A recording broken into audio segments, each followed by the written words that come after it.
The blood on her wedding dress had long since washed away, but the stains on Sarah Sullivan's reputation in Gold Hill, Nevada, remained as permanent as the mountains surrounding the silver mining town.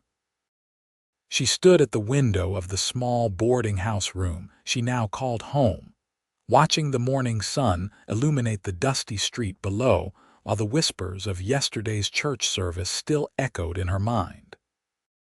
2 years had passed since she had fled from Thomas Sullivan in the dead of night, her face swollen and her ribs cracked, riding alone through the Nevada wilderness to reach the nearest judge who would hear her petition for divorce. The year was 1876, and while the country celebrated its centennial with hope and progress, the good people of Gold Hill had decided that a divorced woman was something to be feared, shunned, and certainly not welcomed into polite society. Sarah turned from the window and examined her reflection in the small mirror hanging on the wall. At 24 years old, she should have been in the prime of her life, but the lines of worry around her eyes made her look older. Her auburn hair hung in a simple braid down her back, and her dress, though clean and carefully mended, showed its age. She had been a schoolteacher before her marriage, educated at a seminary in San Francisco, but when she had returned to Gold Hill after the divorce, the school board had informed her that a woman of her moral character could not be trusted around impressionable young minds. The irony was not lost on her. Her ex-husband, Thomas, still drank himself into violent rages at the Silver Dollar Saloon every Saturday night, yet the men of the town still tipped their hats to him on the street. Meanwhile, Sarah had to take in laundry and mending just to afford her modest room and basic meals. She gathered her basket of clean linens and headed down the narrow staircase of the boarding house. Mrs. Henderson, the proprietor, gave her a curt nod but said nothing, even Mrs. Henderson, who took Sarah's money readily enough, would not be seen having a friendly conversation with her. The social contamination was apparently too great a risk. The morning air was crisp as Sarah stepped outside, carrying her heavy basket toward the general store where she was to deliver Mr. Patterson's shirts. The street was beginning to fill with people going about their daily business. Sarah kept her eyes down, having learned that direct eye contact only invited cruel comments or, worse, loud conversations about her moral failings conducted as though she were invisible. "Shameful," she heard Mrs. Collins whisper to Mrs. Reed as they deliberately crossed to the other side of the street. "Divorced women bring bad luck to a town. Mark my words, nothing good can come of having her kind here." Sarah's cheeks burned, but she kept walking. She had cried all the tears she had to spare during those first few months. Now she simply endured, one day at a time, hoping that eventually the town would grow bored of their favorite scandal. The general store was crowded with Saturday morning shoppers when Sarah entered.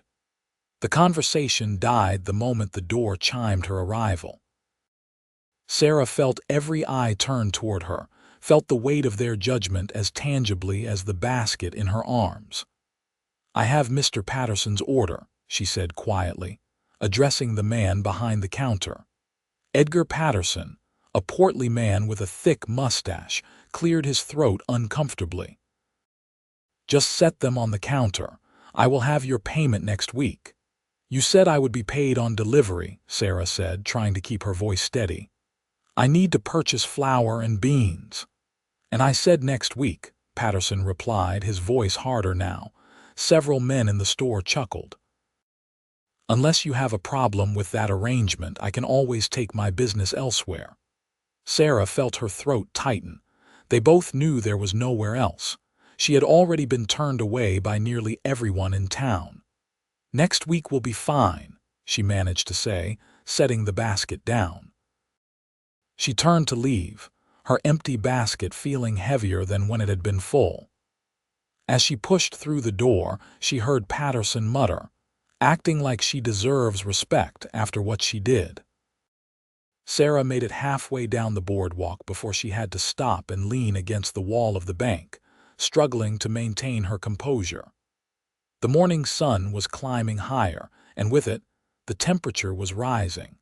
Or perhaps it was just the heat of shame and frustration burning through her. "Madam, are you unwell?" The voice was unfamiliar, deep, and genuinely concerned. Sarah looked up to find herself staring into the bluest eyes she had ever seen. The man standing before her was tall, wearing dusty trail clothes and a worn leather vest. His dark hair curled slightly at the edges beneath his hat, and his sun-weathered face suggested he spent more time outdoors than in. He carried himself with the easy confidence of a man comfortable in his own skin. "I am fine, thank you," Sarah said quickly, straightening up. The last thing she needed was another encounter that would give the town more to gossip about. "You do not look fine, if you will pardon my saying so," the man said, his expression kind. "You look like you could use a glass of water and a place to sit down for a minute." "I appreciate your concern, but I really must be going," Sarah said, starting to move past him. "Wait," he said, stepping slightly to the side. "I am new in town, just arrived this morning, and I am afraid I am a bit lost. Could you direct me to the land office? Name is Henry Foster, by the way." Sarah hesitated. Something in his open, honest expression made her want to trust him, but she had learned painful lessons about trust. "The land office is 2 streets over on the corner across from the hotel. You cannot miss it." "Much obliged," Henry said, tipping his hat. "Say, you would not happen to know if there is any decent ranch land available for purchase around here? I have been working as a foreman down in Arizona Territory, saved up enough to start my own operation." "I would not know anything about that," Sarah said. "I am not privy to such business matters." Henry studied her for a moment, and Sarah could see him noticing the worn state of her dress, the shadows under her eyes, the way she held herself with a mixture of dignity and defeat. "Well, perhaps I will see you around town, Mrs. Sullivan," Sarah said automatically, then immediately regretted it. She saw the flicker of recognition in Henry's eyes. So someone had already told him about her. Of course they had. But instead of the cold withdrawal she expected, Henry simply nodded. "Mrs. Sullivan. Pleasure to make your acquaintance." He tipped his hat again and walked on, leaving Sarah standing there, confused. He had heard her name, clearly recognized it based on his reaction, and yet he had not treated her like a pariah. Perhaps he simply did not know the full story yet. Once he did, he would be like all the others. Sarah returned to the boarding house with her empty basket and emptier stomach. The small amount of bread and cheese in her room would have to suffice for today's meals. She sat on her narrow bed and picked up the mending she was working on, trying to keep her hands busy and her mind from dwelling on the humiliation at the general store. A knock on her door startled her an hour later. Sarah opened it to find Mrs. Henderson standing there with a wrapped parcel. "This just came for you," the woman said, her tone suspicious. Sarah took the parcel, confused. She was not expecting anything. When she opened it, she found a small sack of flour, a bag of beans, and a paper bag of peppermint sticks. Tucked inside was a note written in a neat, masculine hand. "Overheard at the store that you needed supplies. Consider it a welcome gift from a fellow newcomer to Gold Hill, though I suspect you have been here longer than I have. Sometimes we all need a reminder that there is still kindness in the world. Henry Foster."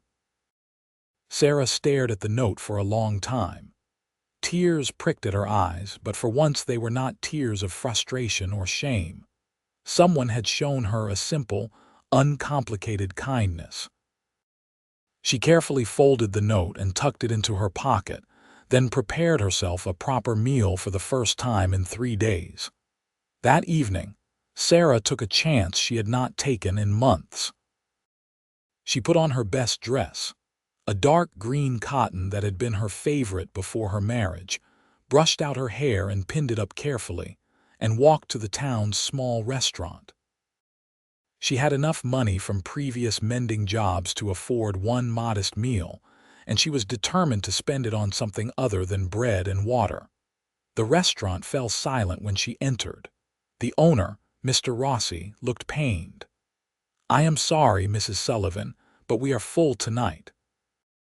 Sarah looked around at the half-empty room. "I see several available tables." "They are reserved," Mr. Rossi said, not meeting her eyes. "For what time? Mrs. Sullivan, please, do not make this difficult." Sarah felt the familiar heat of shame rising in her cheeks. She was about to turn and leave when a voice spoke up from the corner table. "She is dining with me," Henry Foster said, standing up. "I asked Mrs. Sullivan to join me this evening." Every head in the restaurant swiveled toward Henry. Mr. Rossi looked flabbergasted. "Mr. Foster, perhaps you do not understand. I understand that I invited a lady to dinner, and I would appreciate it if you would show her to my table," Henry said. His voice was pleasant but carried an edge of steel. Sarah wanted to flee. She wanted to tell Henry Foster that his kindness was going to cost him the town's goodwill before he had even settled in. But she also desperately wanted to sit down in that restaurant and eat a meal like a normal person, to claim some small piece of dignity. "You do not have to do this," she said quietly as she approached his table. "I know," Henry replied, pulling out a chair for her, "but I would be honored if you would join me anyway." Sarah sat down, aware of every whisper, every shocked stare around them. Henry sat across from her, completely at ease, and picked up the handwritten menu. "I recommend the roast beef," he said conversationally. "I had it for lunch and it was excellent." "Mr. Foster," Sarah began, but he held up a hand. "Henry, please."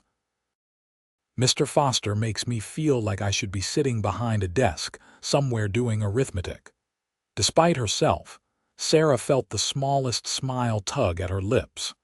"Henry, then. But you should know that sharing a table with me is not going to win you any friends in this town." "Well, that is convenient," Henry said, his blue eyes twinkling, "because I have never been much good at making friends anyway. I prefer to choose my company based on character rather than popular opinion."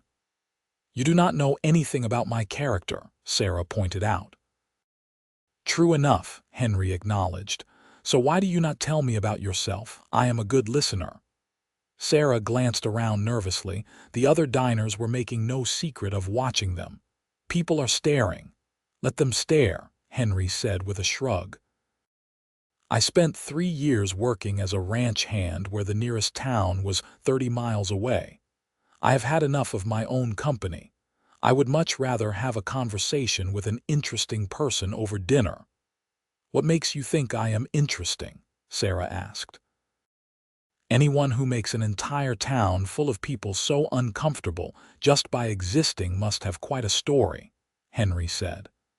"And I would rather hear it from you than from gossips who twist everything to suit their own narratives." Mr. Rossi came to take their order with obvious reluctance. Sarah ordered the roast beef, feeling reckless. When was the last time she had ordered something simply because she wanted it, not because it was the cheapest option? "So," Henry said after the owner had departed, "I heard some interesting gossip today about a woman who had the audacity to divorce an abusive husband. Apparently this makes her a dangerous influence on the moral fabric of Gold Hill." Sarah felt her face flush. "They told you?" "Several people told me, actually. Each seemed to think they were doing me a great service by warning me away from you." Henry leaned forward. "What none of them mentioned was why you divorced your husband. I had to specifically ask, and even then, they seemed to think it was irrelevant. As if a man beating his wife is less important than maintaining the sanctity of marriage." "That is exactly what they think," Sarah said quietly. "I took vows before God. In their eyes, those vows were supposed to be until death, no matter what. Even if he was likely to kill you, even then. Sarah looked down at her hands. The church leaders suggested I pray harder. The sheriff said it was a domestic matter. My own parents told me I must have done something to provoke him. Henry's jaw tightened. I am sorry, that should never have happened to you. Which part? The beating or the abandonment? Both. Henry's voice was fierce. You deserved protection, support, and basic human decency. Instead, you got judgment and isolation. Their food arrived, providing a welcome break in the conversation. Sarah took a bite of the roast beef and nearly groaned with pleasure. Real, quality food was something she had not realized she missed so much. Tell me about your life before Gold Hill, Henry said.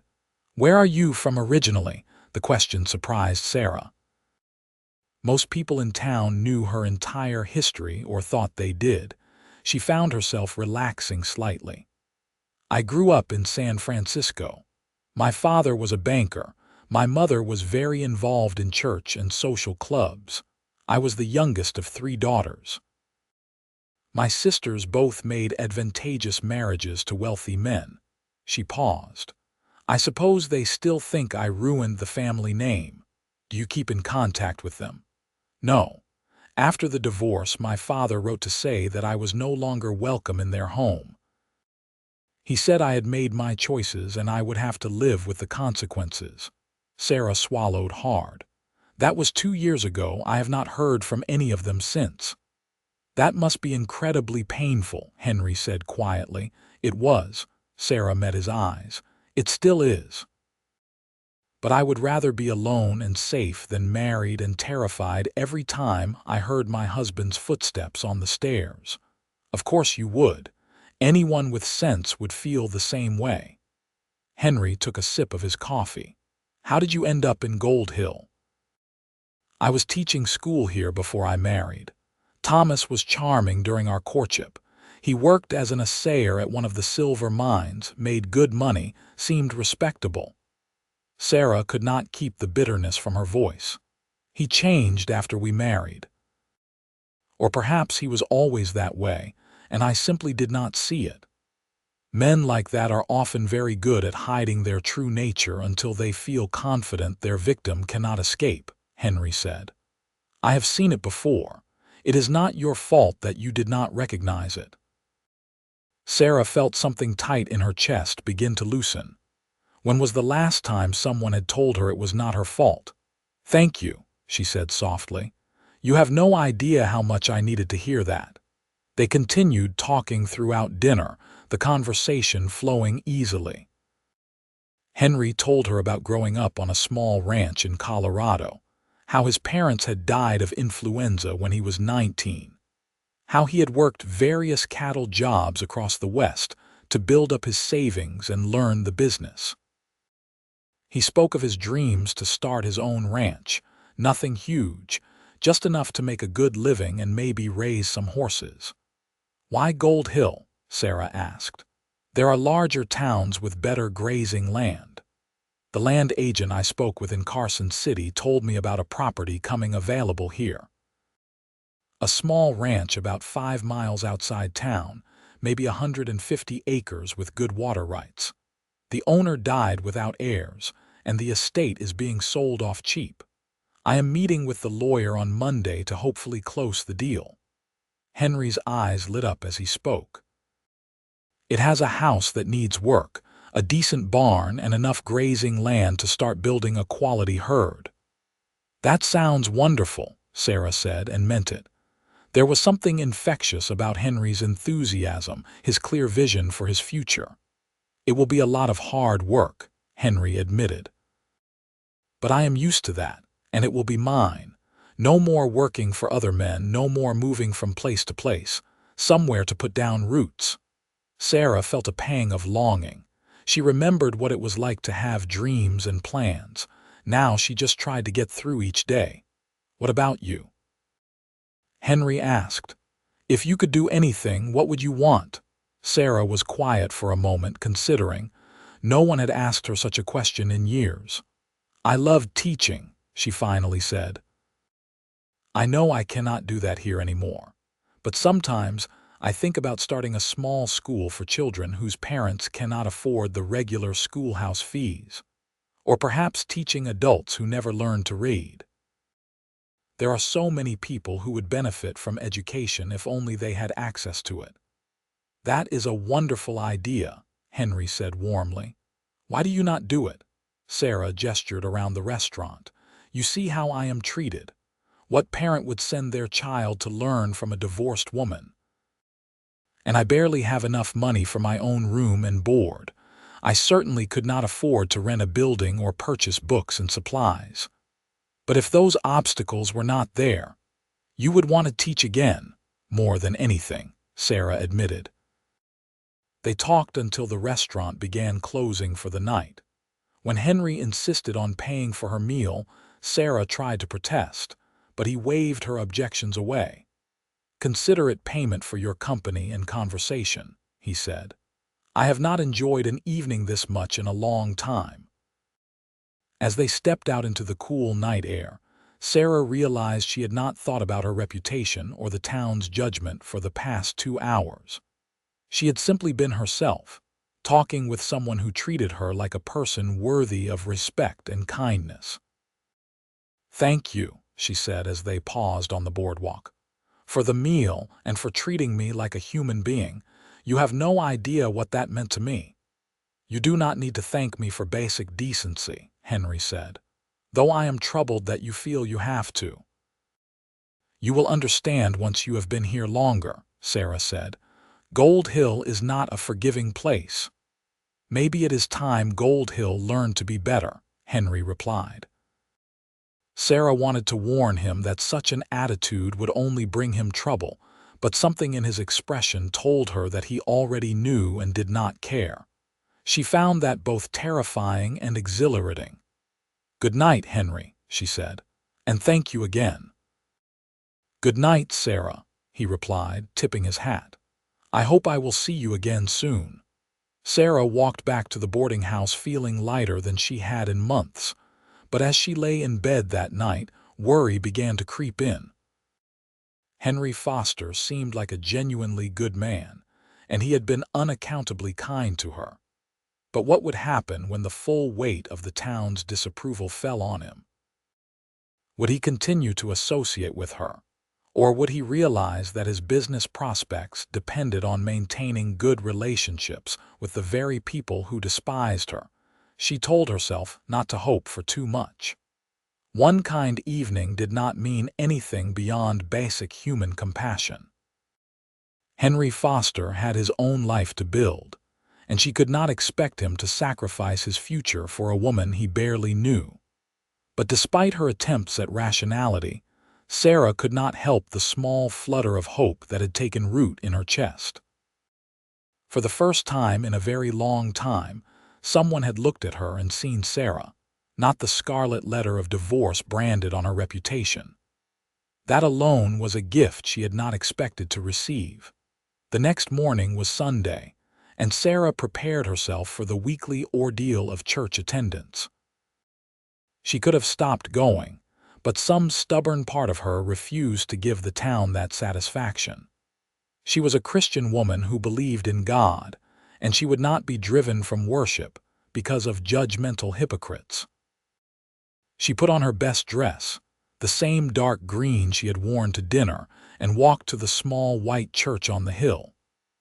As always, she arrived early and sat in the back pew, the one spot that had become her designated place. People filed in, carefully avoiding sitting near her, leaving a buffer of empty space around her as if her mere presence might contaminate them. Sarah bowed her head and tried to focus on prayer, but it was difficult with the whispers swirling around her. She heard her name mentioned several times, always in tones of disapproval. Then she heard another name, Henry Foster. Can you believe he had dinner with her? Mrs. Collins was saying to a group of women. Right out in public at Rossi's restaurant, no shame at all. Someone needs to warn that poor man, Mrs. Reed agreed.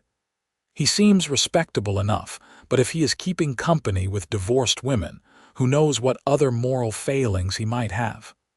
I heard he is purchasing the old Morrison Ranch, another woman added. We cannot have someone like that settling in our community.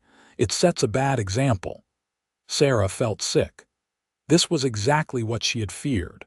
Henry's kindness was going to cost him before he had even established himself in Gold Hill. She should have refused his invitation, should have warned him more forcefully about the consequences. The church service began, and Reverend Matthews took his place at the pulpit. He was a stern man in his 50s, with gray hair and a permanent expression of disapproval.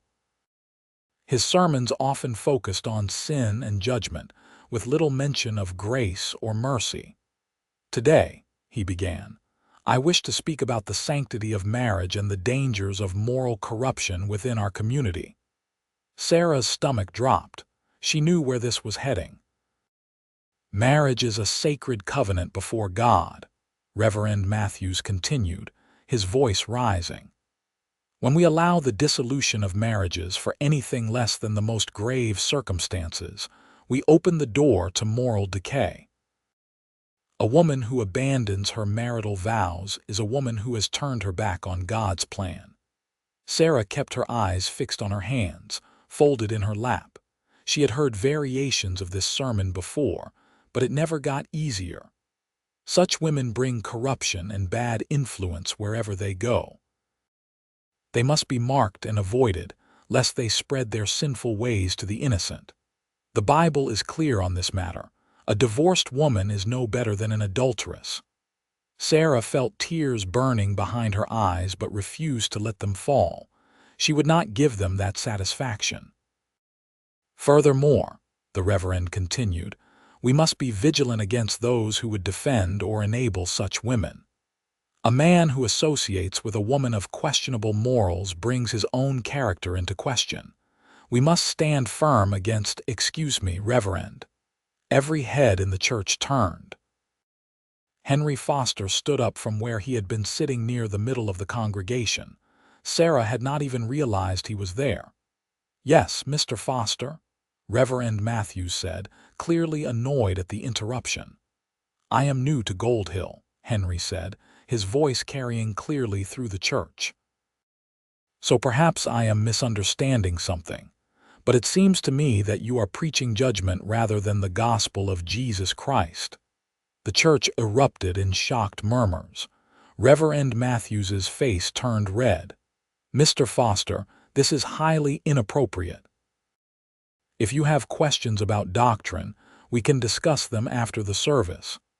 This is not a question about doctrine, Henry said calmly. It is a question about basic Christian teaching. Did not Jesus say, "Let he who is without sin cast the first stone"? Did he not spend his time with those the religious leaders of his day considered unclean and immoral? Did he not save his harshest words for hypocrites and those who added burdens to people already struggling? Mr. Foster, sit down, the Reverend commanded. In a moment, Henry said. He turned to face the congregation. I have been in this town for 2 days, and in that time, I have heard nothing but gossip and condemnation directed at a woman whose only crime was saving her own life. I have seen supposedly good Christian people cross the street to avoid her, refuse her service, and speak about her as if she were less than human. And now, I sit in church and hear a man of God preach a sermon designed to further isolate and humiliate her. You do not understand the situation, someone called out. I understand perfectly, Henry replied. I understand that Sarah Sullivan was married to a man who beat her. I understand that she sought help from her church, her community, and her family, and was turned away. I understand that she risked everything to escape a situation that could have killed her. And I understand that, instead of receiving the support and compassion that any Christian should show, she has been punished for refusing to be a victim. The sanctity of marriage, Reverend Matthews began, is not more important than a woman's life, Henry interrupted. And any religion that says otherwise is not one I want any part of. He picked up his hat and walked toward the back of the church. As he passed Sarah's pew, he paused. "Mrs. Sullivan, would you care to join me? I think we can find better ways to spend a Sunday morning." Sarah stared at him, frozen. Every person in the church was watching. If she left now with him, there would be no coming back from it. She would be confirming everything they believed about her, but what did she have to come back to? A church that preached judgment instead of love. A community that had already rejected her. She had been trying so hard to maintain some small shred of respectability, but for what? They were never going to forgive her, never going to accept her, no matter how hard she tried to be invisible and inoffensive. Sarah stood up. Her legs felt shaky, but she held her head high. She walked to where Henry stood waiting and took his offered arm. Together, they walked out of the church, leaving a stunned silence behind them. The morning sunlight felt like a benediction after the oppressive atmosphere inside. Sarah took a deep breath, feeling simultaneously liberated and terrified. "Are you all right?" Henry asked quietly. "I do not know," Sarah admitted. "You just made a very powerful enemy in this town. Reverend Matthews has a great deal of influence." "He is a bully in a pulpit," Henry said bluntly. "I have met his type before, men who use religion to control others and make themselves feel powerful." They walked in silence for a moment. Finally, Sarah said, "You did not have to do that. You could have sat quietly and protected your own reputation." "I could have," Henry agreed, "but I would not have been able to live with myself. Some things are more important than reputation." "Easy to say when you have one," Sarah pointed out, though without bitterness. "Hard to understand when you do not." Henry stopped walking and turned to face her. "You are right. I apologize. That was thoughtless of me. I cannot fully understand what you have been through, and I should not minimize it." Sarah was surprised. Thomas had never apologized for anything.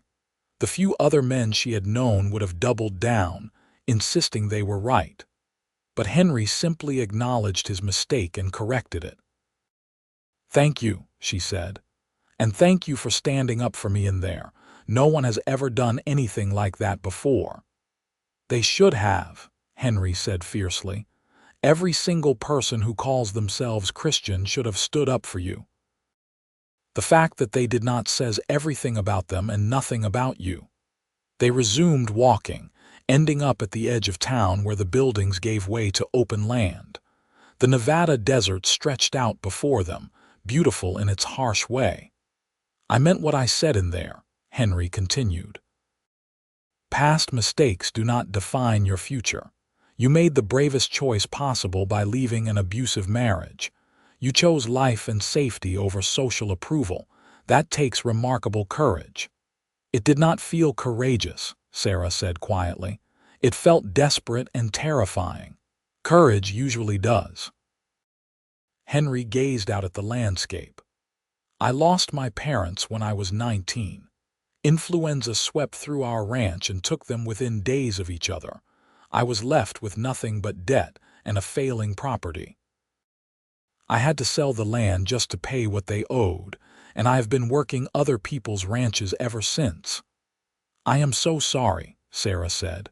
"For a long time I was angry and bitter," Henry admitted. "I felt like life had cheated me. But eventually I realized that I could either let that tragedy define me or I could use it to make me stronger. I learned everything I could about ranching. I saved every penny. I made a plan. And now, finally, I am on the verge of having my own place again." He turned to look at her. "My point is, we all have things in our past that could hold us back if we let them. But we do not have to let them. You do not have to let what happened with your husband or how this town treats you determine who you are or what you can become." "That is a nice thought," Sarah said. "But the reality is that my options are extremely limited. I cannot teach, I can barely earn enough for food and shelter, and I am completely isolated. How am I supposed to build any kind of future from that? I do not know yet, Henry said honestly. But I do know that you are intelligent, educated, resilient, and kind. Those are valuable qualities. There has to be a way to use them. They talked for over an hour, sitting on a fallen log at the edge of town. Henry told her more about his plans for the ranch, the horses he wanted to breed, the improvements he would make. Sarah found herself caught up in his enthusiasm, offering suggestions based on books she had read about animal husbandry and agriculture. "You have a good head for this," Henry said, impressed. "Did you study these subjects formally?" "Some at the seminary," Sarah said, "but mostly I just read everything I could get my hands on. Before I married, I loved going to the library in San Francisco. My father thought it was unseemly for a woman to read so much, but my mother quietly encouraged it. The world needs more women like your mother," Henry said, "and more women like you who value knowledge and education." When they finally parted ways, Sarah felt something she had not experienced in a long time. Hope. Not the desperate, fragile hope that things might somehow get better on their own, but a more solid hope based on the realization that she did not have to face everything alone. Over the next few weeks, Henry became a regular presence in Sarah's life. He closed the deal on the Morrison Ranch and immediately dove into the work of fixing it up. The house needed a new roof. The barn door hung crooked, and the fences were falling down, but Henry attacked each problem with steady determination. Sarah found herself helping in small ways at first.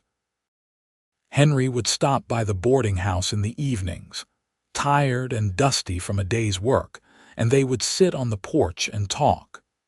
Sarah would mend his torn shirts while he told her about his progress. She offered advice on everything from which crops would grow best in the rocky soil to how to arrange the house for maximum efficiency. "You should come see the place," Henry said one evening. "I would value your opinion on the house layout.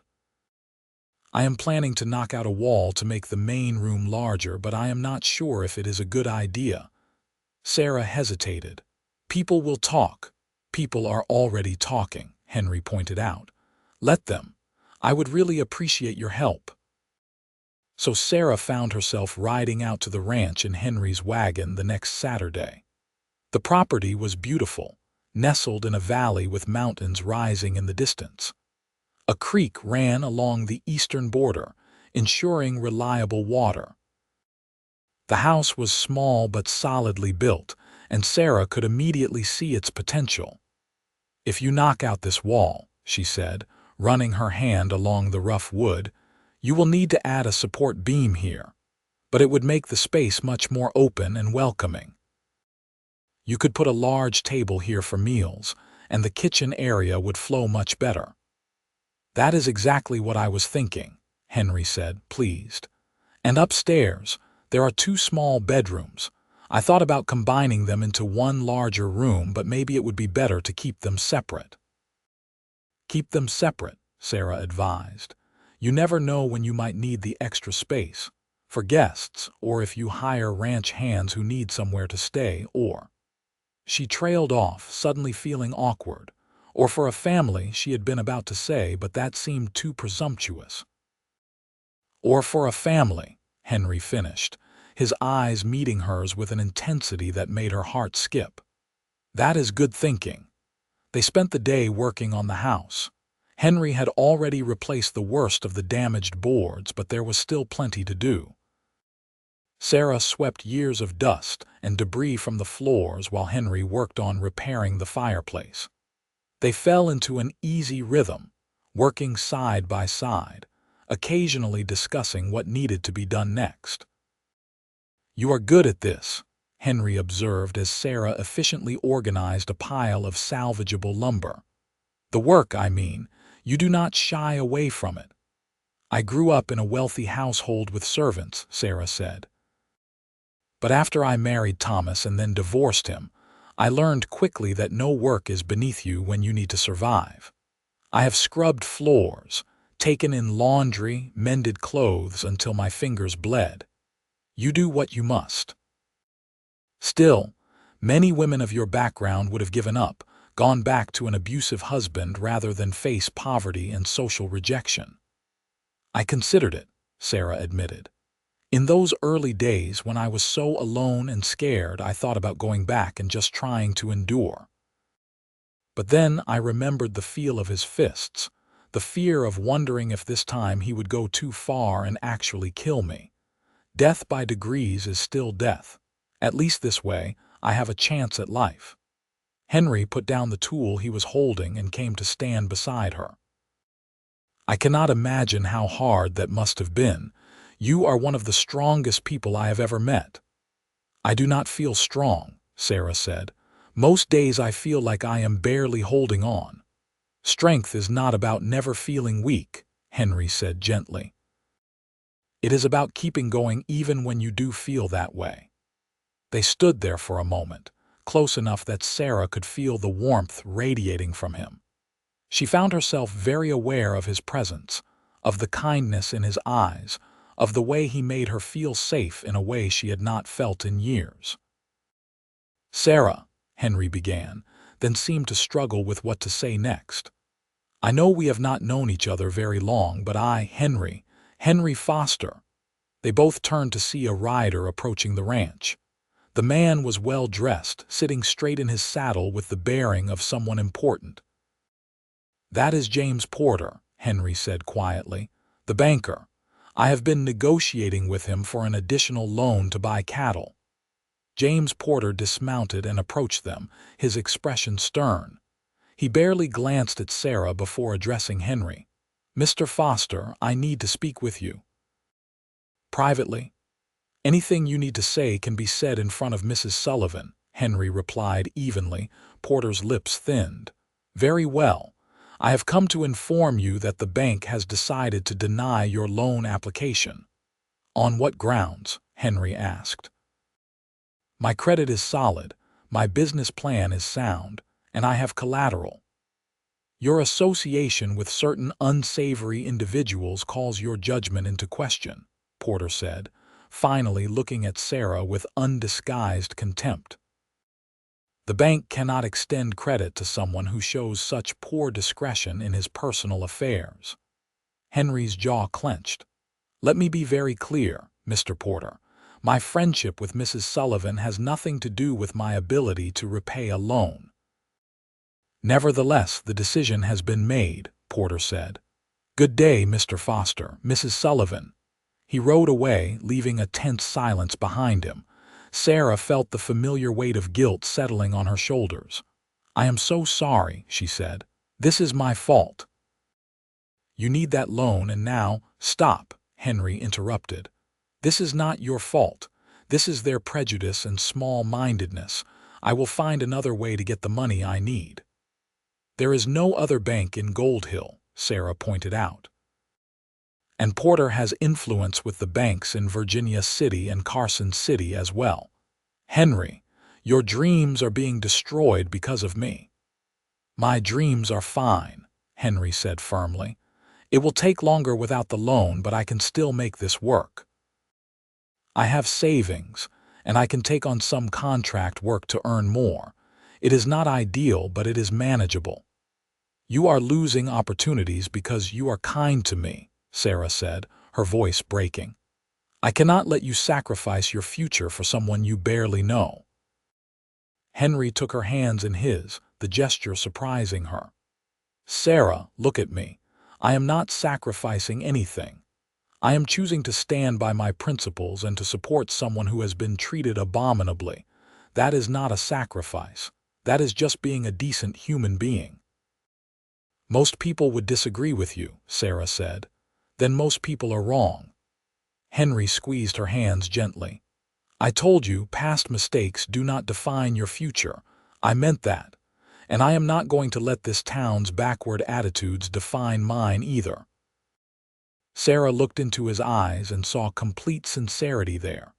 Something shifted in her chest, a warmth spreading through her that had nothing to do with the Nevada sun.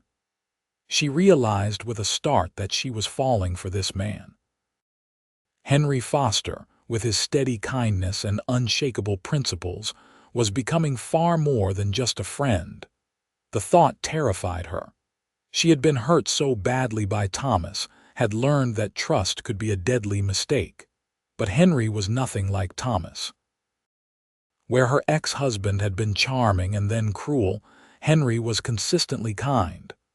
Where Thomas had used his strength to intimidate and harm, Henry used his to protect and support. "Thank you," she said softly, "for everything. I do not know what I did to deserve your friendship, but I am grateful for it." "You do not have to do anything to deserve basic human decency," Henry said. "And Sarah, I hope you know that I consider you much more than just someone I am helping out of obligation. I genuinely enjoy your company. You are intelligent, funny, resilient, and kind. Spending time with you is the best part of my day." Sarah felt her cheeks warm. "You cannot mean that." "I absolutely mean it," Henry said. "In fact, I have been wanting to talk to you about something, but I have been worried about moving too fast or making you uncomfortable." "What is it?" Sarah asked, her heart beating faster. Henry took a deep breath. "I care about you, Sarah. Not as a charity case or a cause to defend, but as a woman I have come to admire and care for deeply. I know the circumstances are complicated, and I know you have been hurt badly. I do not want to pressure you or rush you, but I need you to know that my feelings for you are real." Sarah stood frozen, hardly daring to believe what she was hearing. "Henry, I do not know what to say." "You do not have to say anything right now," Henry assured her. "I just wanted you to know where I stand. Take all the time you need to think about it. There is no pressure." But Sarah found that she did not need time to think. Standing there in the dusty ranch house, her hand still held in Henry's, she realized that somewhere in the past few weeks she had started to heal. The constant fear that had been her companion for so long had begun to fade, replaced by something warmer and infinitely more precious. "I care about you too," she said quietly. "I have been afraid to admit it, even to myself. After Thomas, I told myself I would never trust a man again, never open myself up to that kind of pain. But you are nothing like him. You have shown me that there are good men in the world, men who treat women with respect and kindness." Henry's face lit up with a smile that made Sarah's heart flutter. "I promise you, Sarah, I will never give you reason to fear me. I would rather cut off my own arm than raise it against you or any woman." "I know," Sarah said, and realized it was true. She did know. Henry Foster was exactly who he appeared to be. A good man trying to do right in a world that did not always value goodness. "So," Henry said, a hint of nervousness in his voice, "would you perhaps consider allowing me to court you properly? I know we are already somewhat beyond the usual progression of these things, but I would like to do this right." Sarah laughed, the sound surprising her with its genuine joy. "I think we have already scandalized the town sufficiently that traditional courtship rituals are somewhat beside the point. But yes, Henry, I would very much like that." Henry's answering smile was brilliant. "I was hoping you would say that." He pulled her into an embrace, and Sarah allowed herself to relax into his arms. It felt safe and right in a way she had not experienced in years. When Henry tilted her chin up and kissed her, gentle and respectful, asking rather than demanding, Sarah felt something inside her finally let go of the fear she had been carrying. "I will court you properly anyway," Henry murmured against her hair. "You deserve romance and respect, not just a quick arrangement born of scandal. I want to do this right." And he did. Despite the town's continued disapproval, despite the obstacles thrown in their path, Henry courted Sarah with old-fashioned dedication. He brought her flowers picked from the meadow near his ranch. He invited her for picnics by the creek. He showed up at the boarding house every evening to walk with her and talk about their days. Mrs. Henderson, the boarding house proprietor, was scandalized but pragmatic. "I do not approve," she told Sarah, "but your money is good, and I suppose what you do with your personal time is your own business."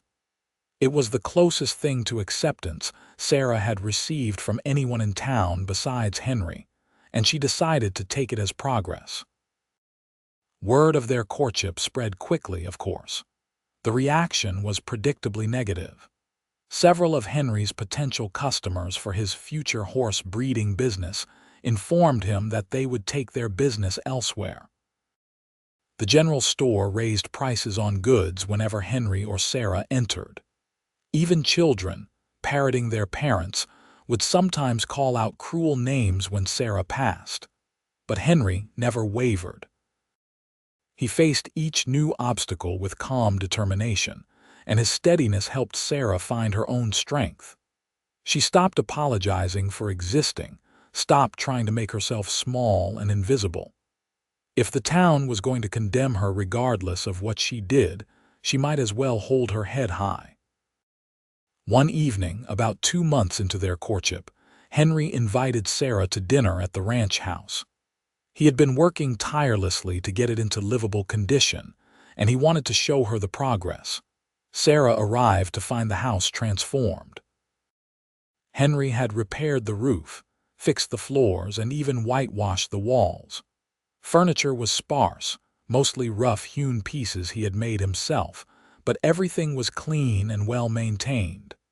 The kitchen, while basic, was functional, and a fire crackled cheerfully in the repaired fireplace. "Henry, this is wonderful," Sarah said, looking around with genuine admiration. "You have done amazing work." "I had excellent advice," Henry said, looking pleased.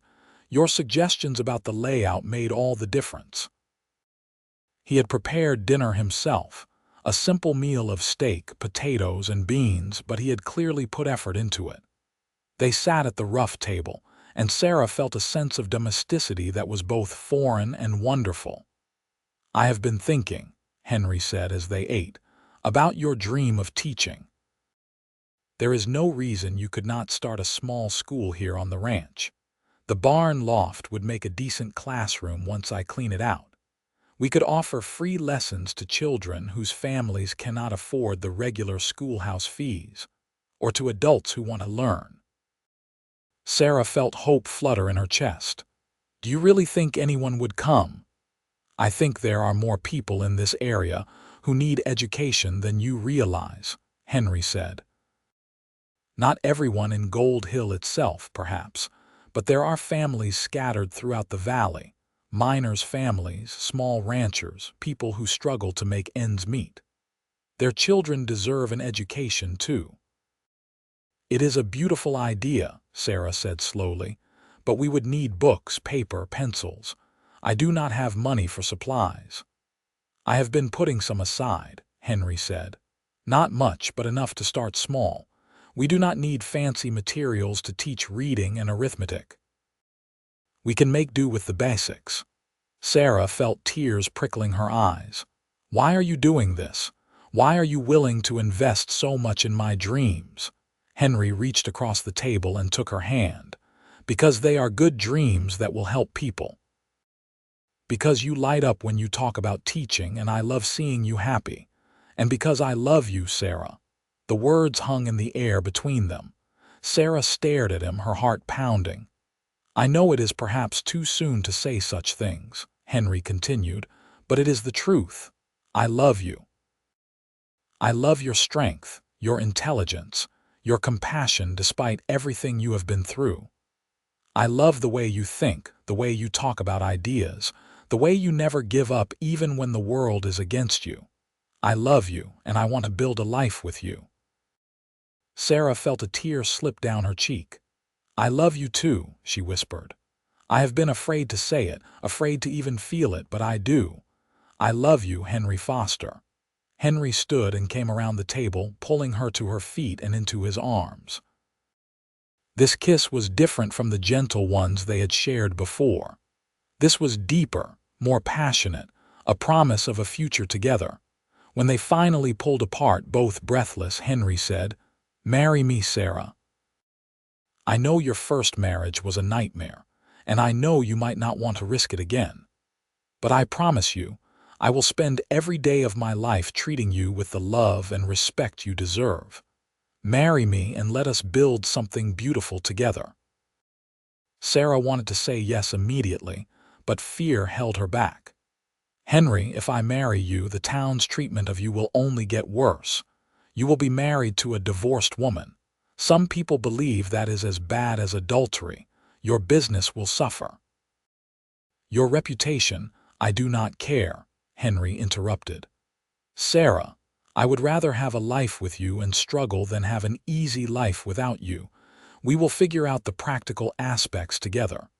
But I need you to know that I want this, want you, regardless of what Gold Hill thinks." Sarah looked into his eyes and saw only sincerity and love.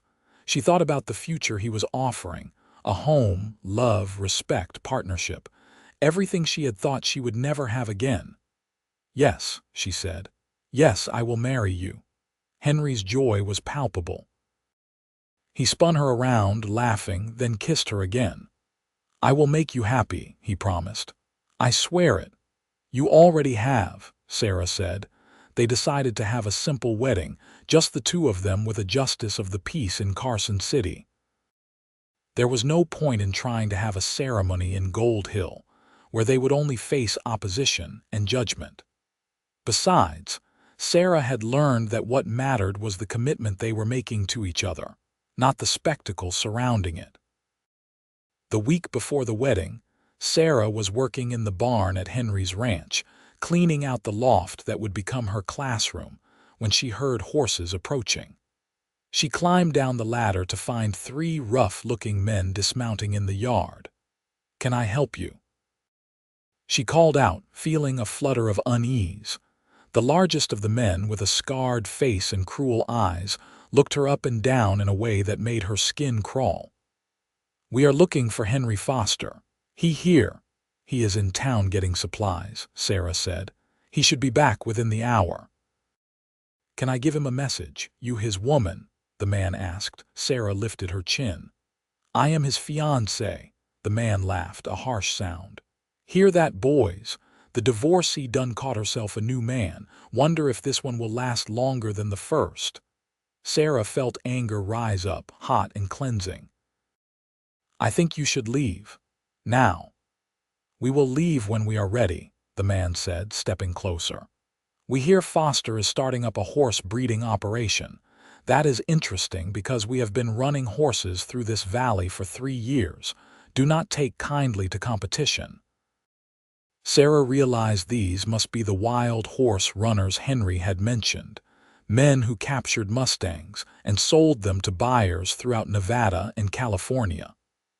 They had a reputation for being territorial and sometimes violent. "There is plenty of room for multiple businesses," Sarah said, trying to keep her voice steady. "Henry is not trying to interfere with your operation." "That is not how we see it," the leader said. "You tell Foster that if he knows what is good for him, he will sell this place and move on. We do not need his kind around here." "His kind?" Sarah asked. "You mean honest ranchers?" The man's expression darkened. "I mean men who think they can cozy up to whores and still be respectable." Sarah's hand tightened on the pitchfork she had been using to clean the loft. "Get off this property, now." "Or what?" The man took another step forward. "You going to stop us?" Sarah raised the pitchfork. Her hands were shaking, but her voice was firm. "If I have to." The man laughed again, but before he could move, a voice rang out from behind him. "I suggest you listen to the lady." Everyone turned to see Henry riding into the yard, along with 3 other men Sarah recognized as ranchers from neighboring properties. Henry dismounted, his expression hard. "Marcus, Bill, Jake," Henry addressed the men. "I was hoping we could settle this like reasonable adults, but if you prefer confrontation, I am prepared for that too. The leader, Marcus, glared at Henry. You are making a mistake, Foster. The only mistake would be allowing you to threaten my fiancé, Henry said coldly. Now I will say this once. Sarah is under my protection. This ranch is my legal property, and if you set foot here again without invitation, I will have the sheriff and every rancher in this valley down on you. Are we clear? Marcus looked at the four men facing him and apparently decided the odds were not in his favor. This is not over, he said, mounting his horse. His companions followed suit. You have been warned. They rode off in a cloud of dust. Henry immediately went to Sarah, who was still holding the pitchfork with white knuckles. Are you all right? He asked, gently taking the tool from her hands. Did they hurt you? I am fine, Sarah said, though her voice shook. They were just trying to intimidate you into leaving. I am not going anywhere, Henry said firmly. He turned to the three men who had accompanied him. Thank you for riding out with me. I appreciate the support. Neighbor helps neighbor, one of the men said. Marcus and his crew have been causing trouble for too long. It is time someone stood up to them. After the men left, Henry held Sarah close. I am so sorry you had to deal with that alone. It is not your fault, Sarah said. But Henry, this is getting dangerous. First the loan denial, then the social isolation, now this. Are you sure you want to tie yourself to me? I seem to bring nothing but trouble. You bring love, intelligence, companionship, and purpose, Henry said firmly. Everything else is just noise from people who are not worth our time. But Sarah could see the worry in his eyes. The confrontation with Marcus and his men was more serious than social disapproval. These were men who were willing to use violence to get what they wanted. Maybe we should postpone the wedding, Sarah said quietly. Just until things settle down. Absolutely not, Henry said. We are not letting bullies dictate our lives. We are getting married as planned, and we are going to build the life we want here, regardless of what anyone else thinks. His determination was both inspiring and terrifying. Sarah loved him for his principles, but she also feared what his refusal to back down might cost them both. The day of their wedding dawned clear and bright. Sarah wore a simple blue dress, not white, which seemed inappropriately virginal for a divorced woman remarrying. Henry wore his best suit, and they rode together to Carson City. The justice of the peace was a kind older man who asked no questions about Sarah's past. He performed a simple ceremony, and when he pronounced them husband and wife, Sarah felt a weight lift from her shoulders that she had not realized she was carrying. Mrs. Foster, Henry said, testing out the name with a smile. It sounds strange, Sarah admitted, but good. They spent their wedding night in a modest hotel in Carson City. And for the first time in her life, Sarah understood what physical intimacy could be when built on love and respect, rather than fear and obligation. Henry was gentle and patient, and Sarah felt herself healing from wounds she had thought were permanent. The next morning, they returned to Gold Hill as a married couple. The reaction was predictably hostile. Sarah had hoped that perhaps marriage would make their relationship more acceptable, but if anything, the town's disapproval intensified. She trapped another one, Sarah heard Mrs. Collins say loudly as they passed. Give it time, Mrs. Reed replied. Once he realizes what he has gotten himself into, he will regret it. Henry squeezed Sarah's hand and kept walking, head high. They moved Sarah's few belongings from the boarding house to the ranch, officially making it their home. Despite the ongoing hostility, Sarah found herself happier than she had been in years. She and Henry worked side by side to improve the ranch, build fences, plant a kitchen garden, and prepare the barn loft for her school. Henry had used some of his savings to purchase a small herd of cattle and was slowly building up his operation. Sarah placed advertisements in newspapers throughout the region, offering free education to anyone willing to make the journey to the ranch. She was not optimistic about the response, given her reputation, but she had to try. 3 weeks after their marriage, Sarah was in the kitchen preparing lunch when she heard a wagon approaching. She looked out to see a Mexican family, a man and woman with 3 children of varying ages. "Hello," the woman said in accented English when Sarah came out to greet them. "I am Maria Gonzalez. This is my husband, Roberto, and our children. We saw your advertisement about the school."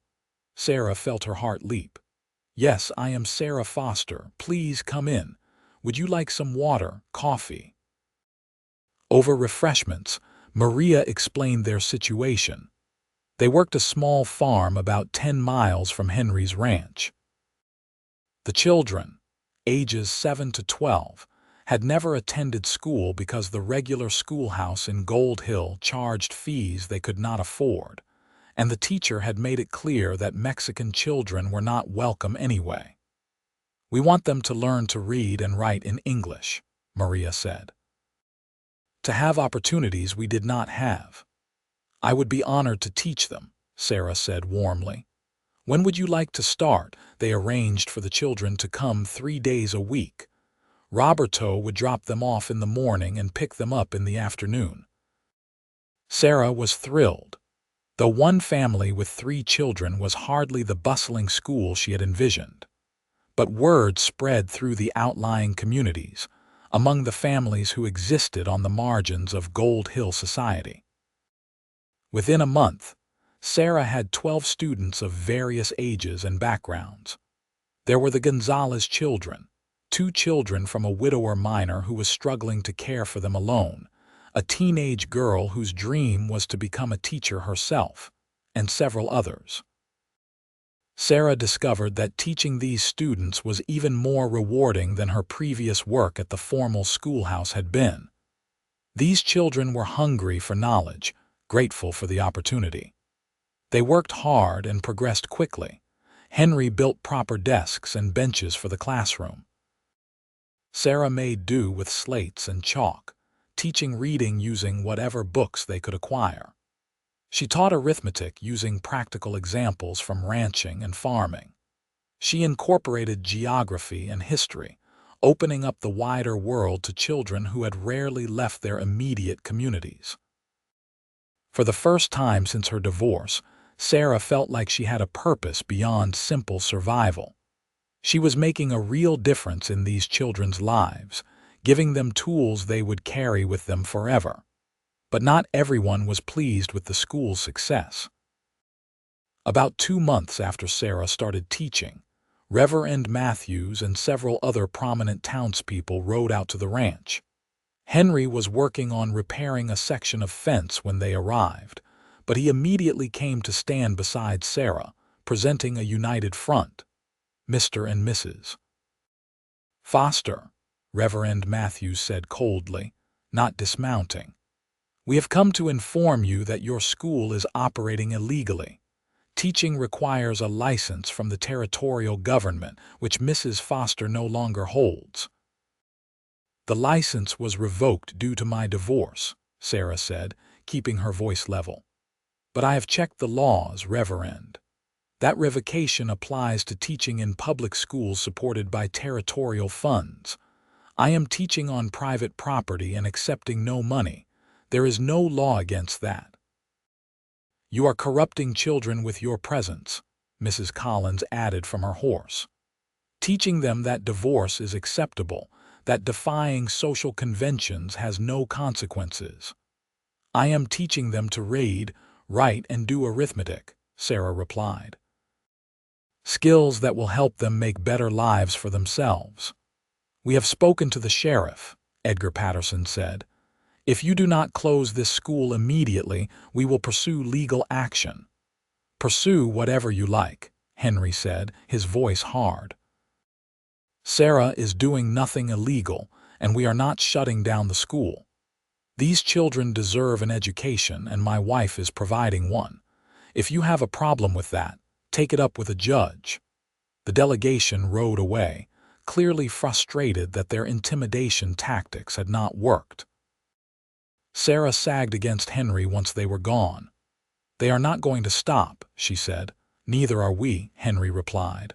"Sarah, you are doing important work. Those children need you. We will fight this." And fight they did.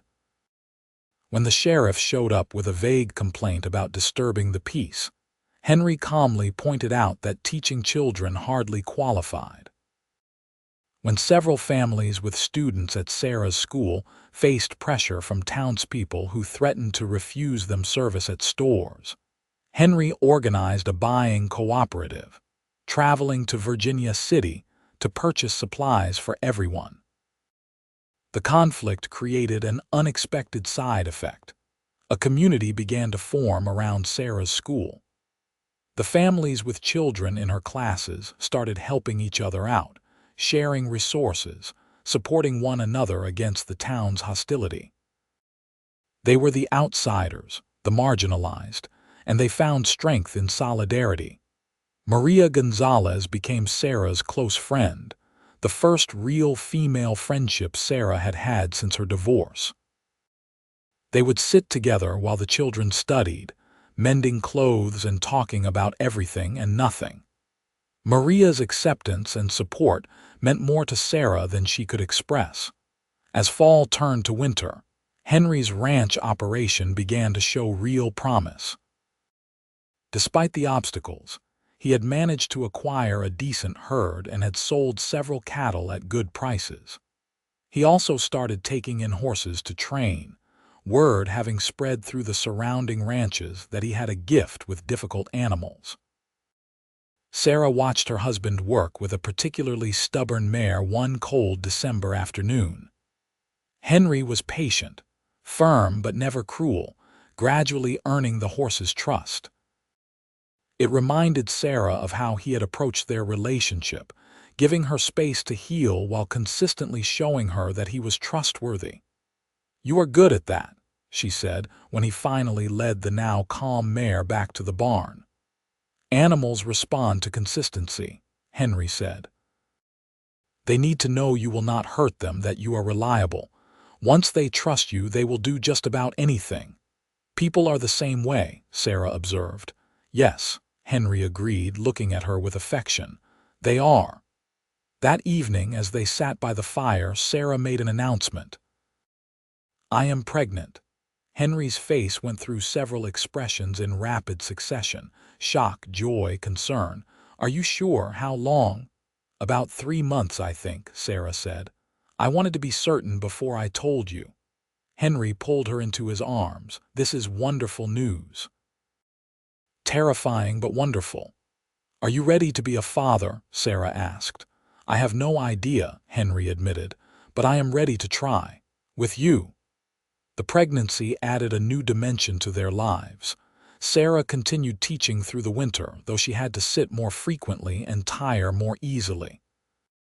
The students' mothers brought her gifts of food and hand-knitted baby clothes. Even the Gonzalez children, who had initially been shy around Sarah, grew excited about the coming baby. But the pregnancy also gave the town's gossips new material. Rumors spread that Sarah had been pregnant before the marriage, that she had trapped Henry into marrying her. The math did not support this theory, but facts had never stopped Gold Hill's rumor mill. One snowy January afternoon, Sarah was teaching when she heard shouting from outside.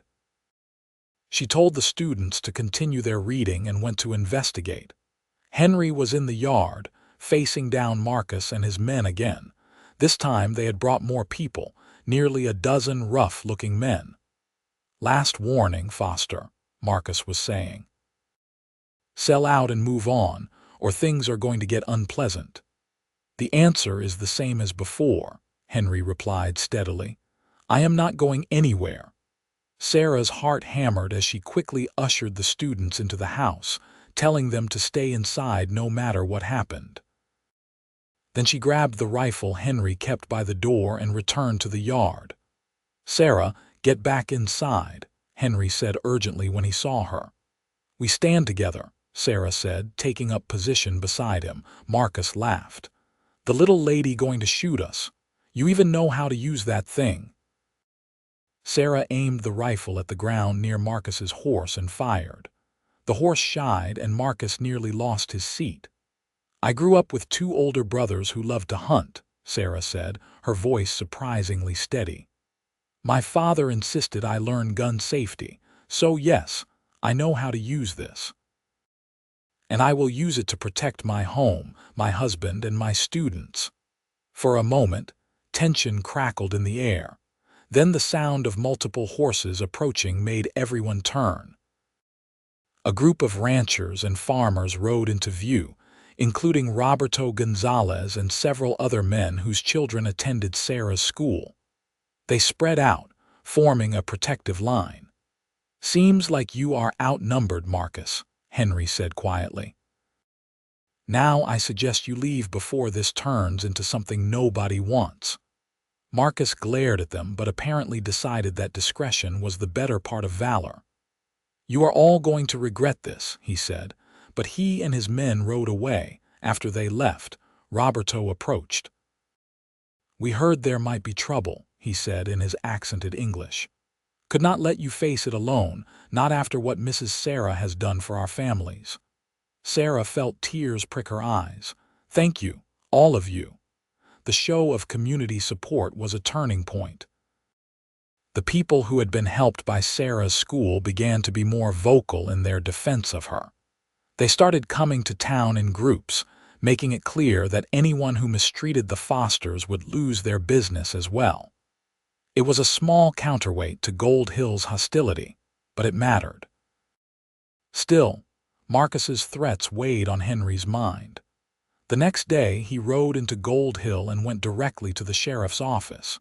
"Sheriff Davis," Henry said, "I need to report threatening behavior." Sheriff John Davis was an older man, worn down by years of trying to keep peace in a rough mining town. "What kind of threats?" Henry detailed the encounters with Marcus and his men, including the most recent confrontation. "He is trying to intimidate me into leaving my property. That is illegal." "Marcus and his crew are rough, I will give you that," Sheriff Davis said slowly. "But they have not actually done anything yet, just talked." "They brought armed men onto my property and made explicit threats," Henry pointed out. "Did they draw weapons?" "Make specific statements about what they would do." "They said things would get unpleasant if I did not leave." Sheriff Davis sighed. "That is not enough for me to act on, Foster. And to be honest, you have not made yourself popular in this town. Marrying that Sullivan woman, starting up a school with her, taking sides with Mexican farmers and miners. You have ruffled a lot of feathers. So you are saying I deserve to be threatened because I married a divorced woman and choose to help people who need it?" Henry asked, his voice hard. "I am saying that I cannot arrest a man for vague threats, especially when the man making the complaint has alienated half the town," the sheriff replied. "My advice, sell your property and start fresh somewhere else, somewhere your wife's reputation will not be such a burden." Henry stood up. "Sarah is not a burden. She is my wife and I love her, and I am not selling my property or running away from bullies. If you will not do your job and protect law-abiding citizens, then I will find other ways to ensure our safety." He left the sheriff's office furious and frustrated. It was clear they could not rely on the law for protection. They were on their own. Over the next few weeks, Henry organized the ranchers and farmers who supported them into an informal watch system. Men would take turns riding the boundaries of their properties, keeping an eye out for trouble. Henry also acquired more weapons and taught Sarah, Roberto, and several others better shooting and defensive techniques. The tension continued through the winter, a cold war that occasionally threatened to turn hot. But Marcus and his men seemed to recognize that the Fosters had more support than they had initially thought, and they kept their distance. As spring arrived, Sarah's pregnancy became more visible. She had to stop teaching in late March when she was 7 months along and found standing for long periods too exhausting. Maria took over the daily teaching duties, with Sarah providing lesson plans and guidance. "You have taught me so much," Maria said as they made the transition. "Not just about reading and writing, but about standing up for yourself, about not letting others define who you are." "You have taught me things too," Sarah replied. "About friendship, about community, about resilience. I do not know what we would have done without you and your family." Sarah's pregnancy proceeded normally, though Dr. James in Gold Hill refused to attend her when the time came. They had to bring in a doctor from Virginia City, a kind man named Dr. Warren, who did not care about Sarah's past. On a warm May evening in 1877, Sarah gave birth to a healthy baby boy. Henry was overwhelmed with emotion, holding his son with shaking hands. "He is perfect," he whispered, tears streaming down his face. "Absolutely perfect." They named him Daniel Robert Foster, and he became the light of their lives. The families from the school came to meet him, bringing gifts and celebrating the new life. Even some people in Gold Hill, seeing the baby, seemed to soften slightly. Mrs. Henderson from the boarding house actually sent over a hand-knitted blanket.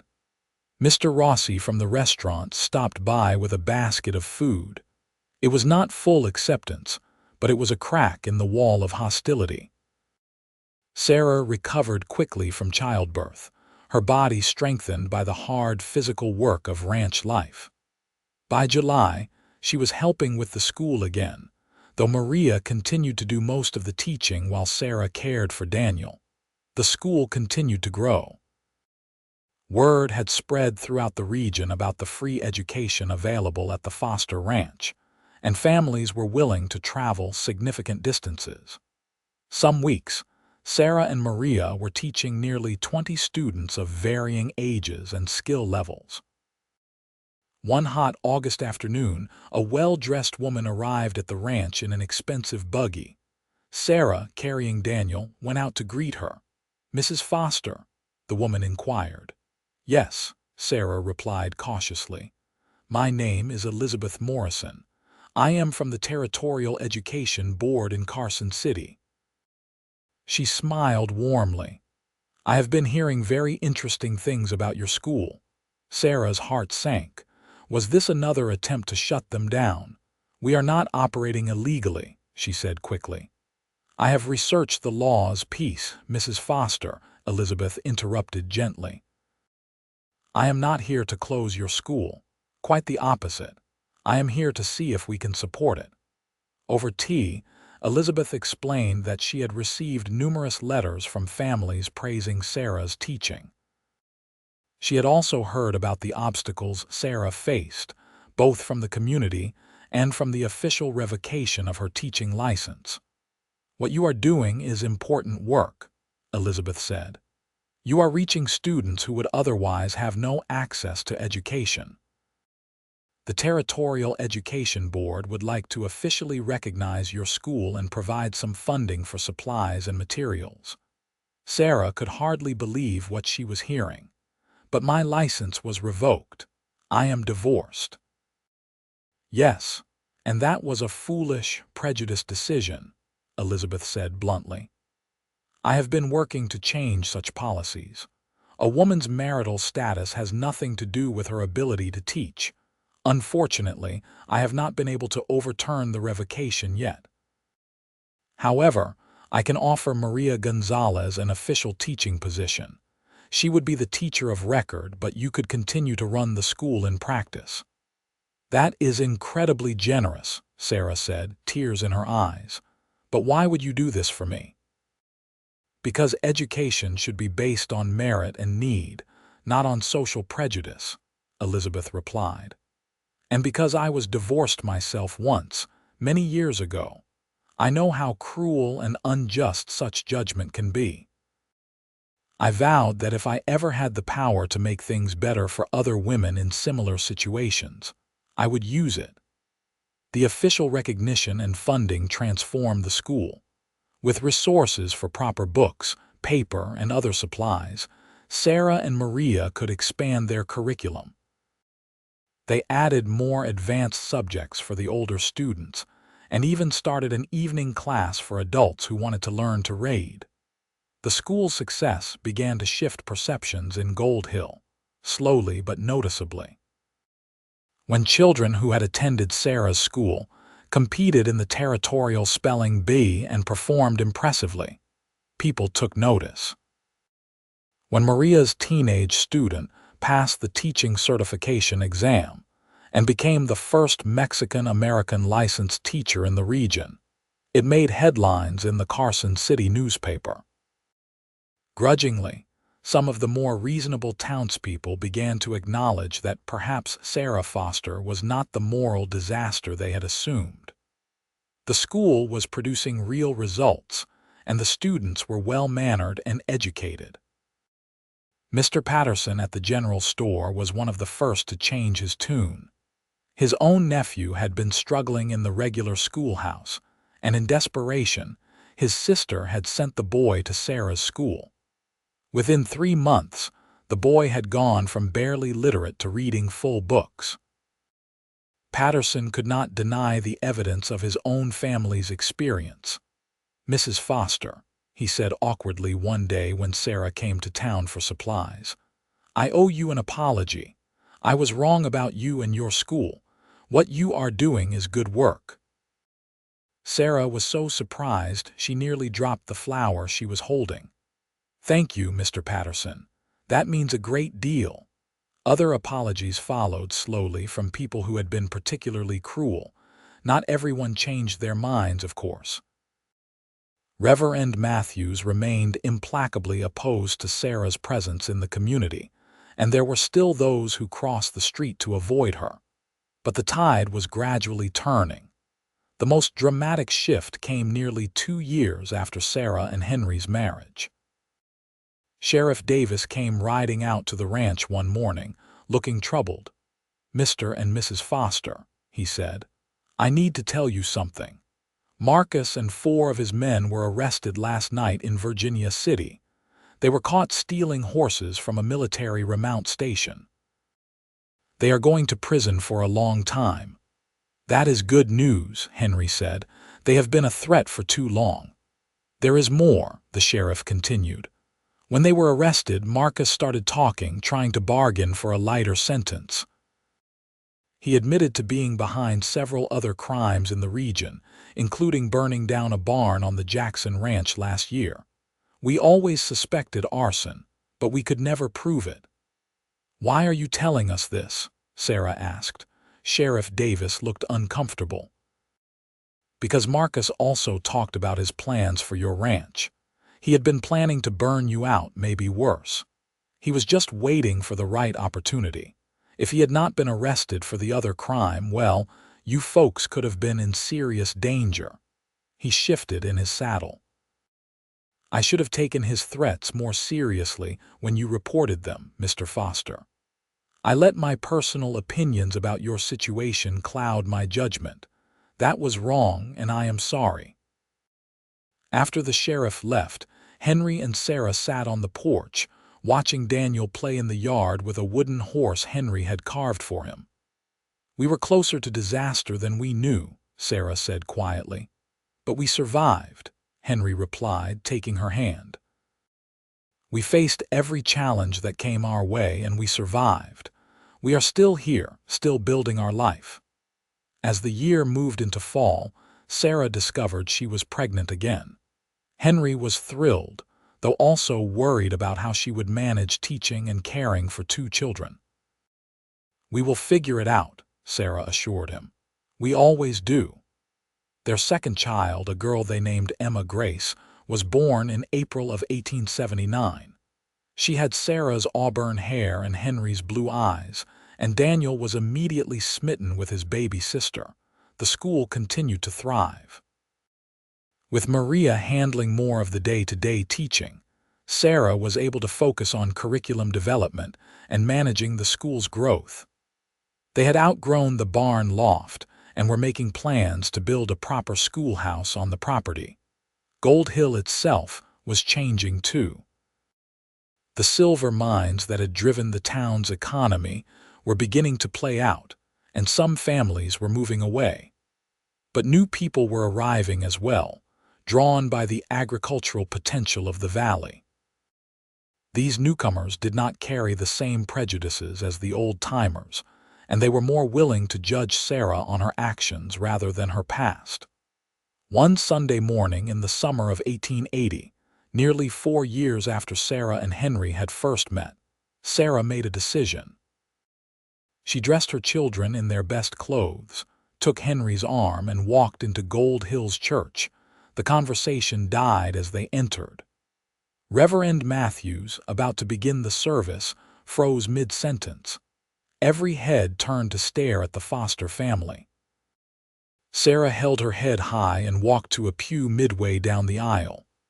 She sat down, settled Emma on her lap, and opened a hymnal as if nothing were unusual. Henry sat beside her with Daniel between them. For a long moment, nothing happened.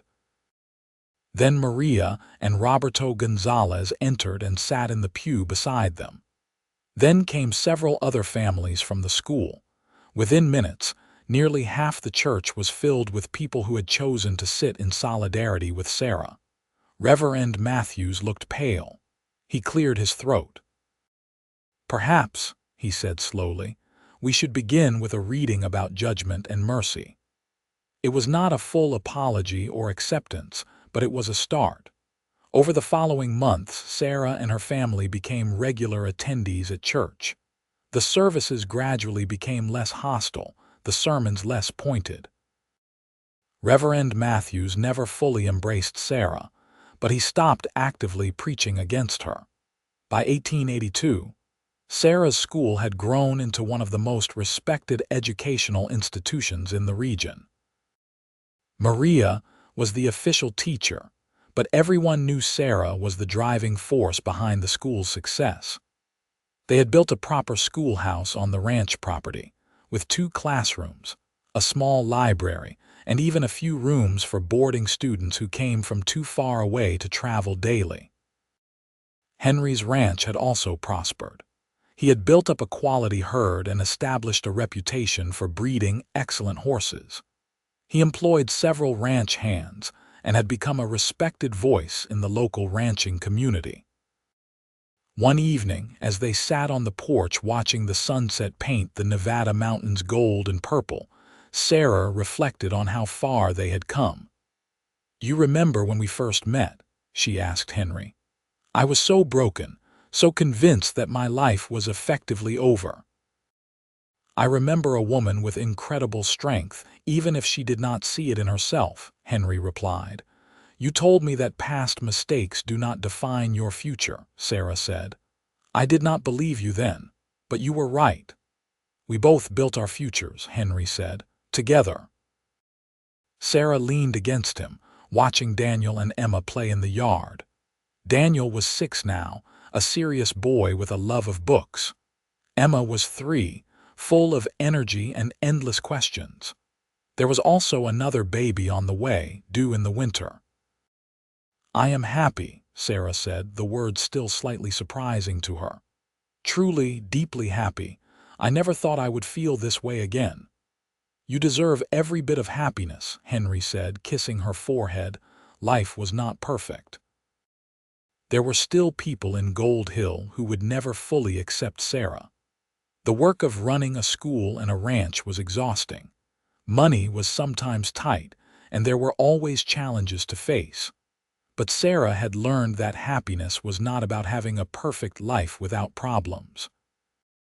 It was about building something meaningful with someone you loved, about making a difference in the world, about choosing to move forward despite your scars. The years continued to roll by, each bringing its own challenges and joys. Sarah and Henry's 3rd child, a boy they named Thomas Henry, was born in January of 1883. Maria and Roberto's oldest daughter graduated from the school and went on to attend normal school in California, eventually becoming a teacher herself. The school's reputation grew, and students came from increasingly distant places to study there. In 1885, something remarkable happened.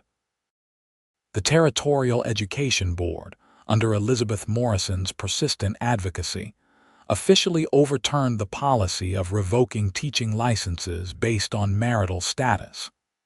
Sarah's teaching license was restored, making her officially the co-director of the school with Maria. When the letter arrived informing her of the change, Sarah wept. It was not that she needed the official recognition to know she was a good teacher, but the restoration of her license felt like a final vindication, an acknowledgement that the unjust treatment she had endured was wrong. That fall, there was an election for the school board in Gold Hill. To everyone's surprise, several progressive candidates won, replacing the old guard that had been in place for decades. One of the new board's first actions was to invite Sarah to serve as a consultant on curriculum development for the entire district. "Times are changing," Henry observed as they discussed the invitation, "and you helped change them." Sarah accepted the position, and over the next several years, she helped reform Gold Hill's educational system to be more inclusive and effective. The regular schoolhouse began accepting students regardless of their ability to pay fees and started admitting students of all backgrounds. By 1890, Sarah was 42 years old and had been married to Henry for 14 years. Their school had educated hundreds of students, many of whom had gone on to successful careers and their own families. Daniel was studying to become a lawyer. Emma had inherited her mother's love of teaching and was already helping with the younger students. Thomas was 10, obsessed with horses and ranching like his father. Gold Hill had changed dramatically. The mining boom was long over, but the town had transitioned to a stable agricultural economy. Many of the old-timers who had been most hostile to Sarah had moved away or passed on. The town's new generation knew Sarah primarily as an excellent teacher and community leader, not as a scandal. One warm spring afternoon, Sarah was working in the garden when a carriage pulled up to the ranch. An older couple stepped out and Sarah's heart stopped. It was her parents. She had not seen or heard from them in nearly 15 years. She stood frozen, unsure what to feel. "Sarah," her father said, his voice hesitant. He looked older, grayer, somehow smaller than she remembered. "Father." "Mother." Sarah's voice was cool. "This is unexpected." "We have been following your life," her mother said quietly. "Reading about your school in the newspapers, hearing about your success. We are very proud of you." "Proud?" Sarah felt anger surge up. "You disowned me. You abandoned me when I most needed family. Where was your pride then?" "We were wrong," her father said simply. "We let prejudice and social pressure override our love for our daughter. We have regretted it every day since." "It has taken you 15 years to tell me this," Sarah pointed out. "We were ashamed," her mother admitted.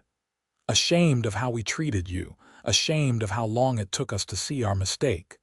We would understand if you did not want to see us, but we hoped, perhaps, that you might give us a chance to know our grandchildren." Sarah looked at them, these people who had hurt her so deeply. Part of her wanted to turn them away, to make them feel the rejection she had felt. But she thought about her own children, about the love she felt for them, about how she would never want to miss out on their lives.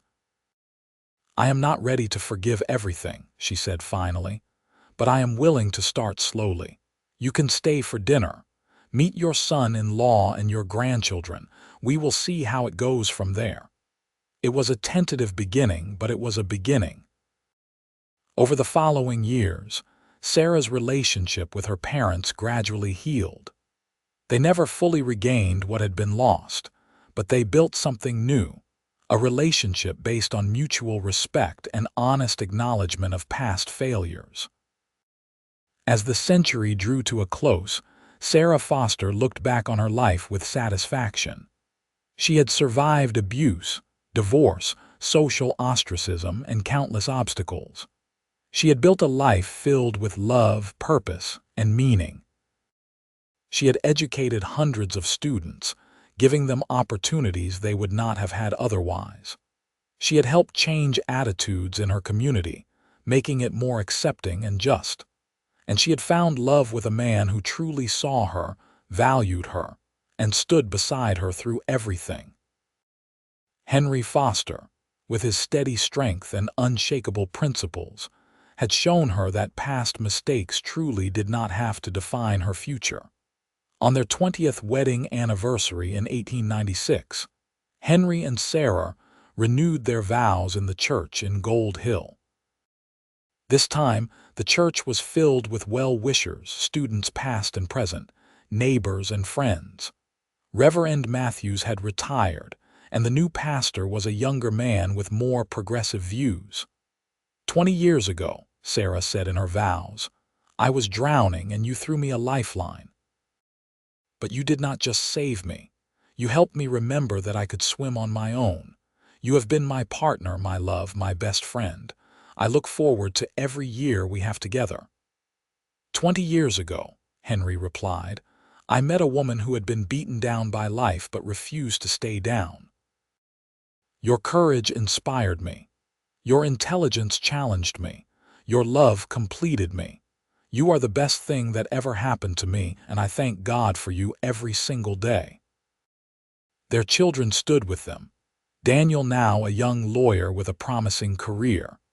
Emma, a certified teacher working at their school, and Thomas training to take over the ranch operation someday. It was a family built on love and resilience, and Sarah knew that whatever challenges the future held, they would face them together.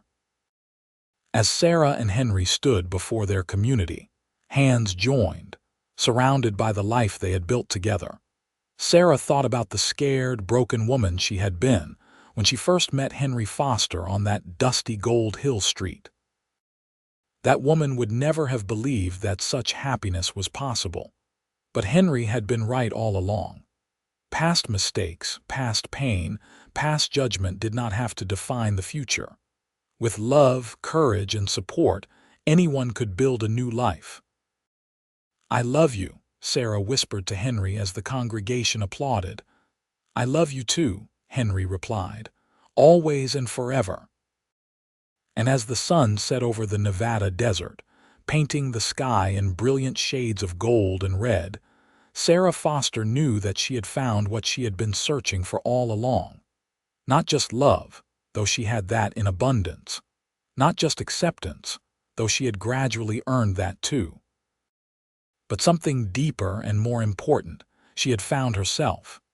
She had discovered that she was strong, capable, worthy, and complete, regardless of what anyone else thought. That was Henry's greatest gift to her, not his protection or his support, though both had been crucial. His greatest gift was helping her see that she had always had worth and strength within herself. She just needed someone to believe in her until she could believe in herself.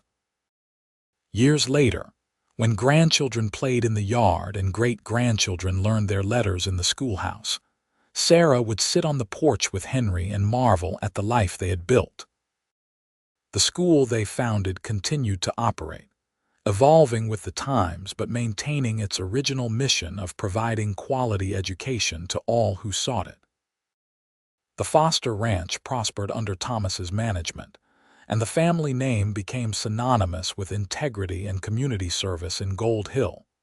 Sarah lived to be 82 years old, passing peacefully in her sleep in the year 1918, surrounded by 3 generations of family. Henry, her partner for 42 years, followed her only 6 months later. They were buried side by side on a hill overlooking their ranch, with headstones that read simply, Sarah Foster, beloved wife, mother, teacher, and Henry Foster, beloved husband, father, friend. The school they founded continued to operate for another 50 years, educating thousands of students and serving as a model for rural education throughout the West. A historical marker was eventually placed on the site, commemorating Sarah and Henry's contributions to Nevada education and their courageous stand against prejudice and injustice. But perhaps their greatest legacy was not the school or the ranch, or even the changed attitudes in Gold Hill. Their greatest legacy was the lesson they lived every day, that past mistakes truly do not define your future. With courage, love, and determination, anyone can build a life of meaning and purpose, regardless of where they started or what obstacles they faced. Sarah and Henry Foster's love story became legend in Gold Hill, passed down through generations as an example of what real love looks like. It was not a fairy tale romance without problems or challenges. It was real, messy, difficult, and triumphant. It was two imperfect people choosing to build something beautiful together, refusing to let the world's judgment determine their worth or their future. And that, in the end, was the truest kind of love story there was.